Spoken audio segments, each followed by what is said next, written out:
In this video, we'll explore triangle inequalities and the geometric mean. Now first, the triangle inequality theorem states that if I take the sum of two of the sides, that it always has to be greater than the third side. And in essence, what we can really look at in a triangle is taking our two shortest sides that we know, and as long as the shortest sides are longer than the third side, then we can always make a triangle. So if I have the values 3.5, 2 8/10, and 4 7/10 centimeters for my three sides, I'd want to say, well, what are my two shortest sides? In this case, it's AB and BC. So that means AC is my longest. If I add 3.5 and 2 8/10, I get 6 3/10 centimeters. Now I'm going to take that and compare it to my longest side and say, yes, that is greater. Since that's greater, I know I can make a triangle, and this is what the triangle would look like. Now at this set, I've got 7 4/10, 1 3/10, 4 2/10. So I know that DE is my longest side, so if I take my other two and sum them together, I get 5.5 centimeters. Well, if I compare 5.5 with 7 4/10, it's less. That means it can't make a triangle, and here's why.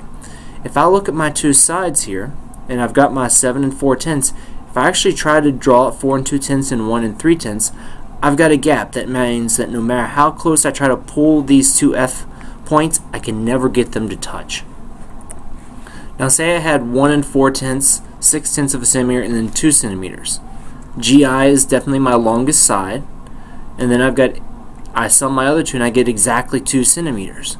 Well, here's the problem. When it's exactly the same as the longest side, I don't have a triangle, I have a segment using segment addition postulate.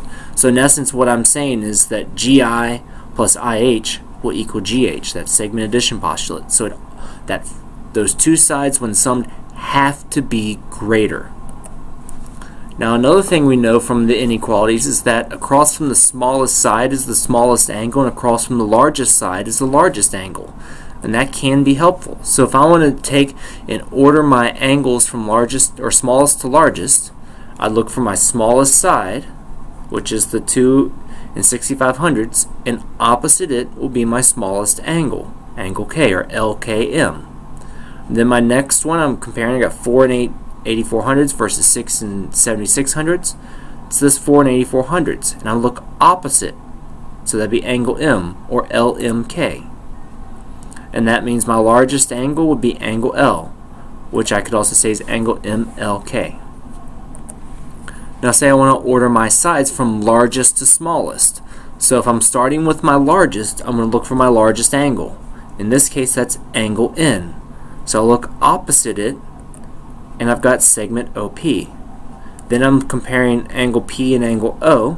Well, angle P is my next largest, so across from it is ON, which means my smallest side would have to be NP, or PN.